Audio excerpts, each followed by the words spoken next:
Hej alle sammen. I dag skal jeg vise jer, hvordan man får den der dress, den der Ice Queen set i Dress to Impress, så ja. Okay, så jeg er inde i Dress to Impress, og vi skal lige trykke heroppe på serveren.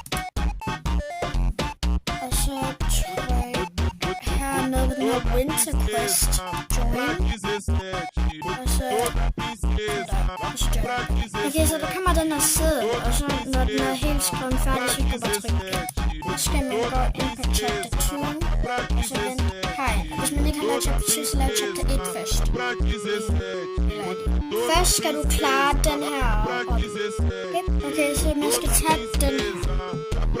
Og så går man ind på det her, og så kan man lige gå herover og inspect. Og så skal man skrive den her kode og trykke enter. Så får man en badge eller noget.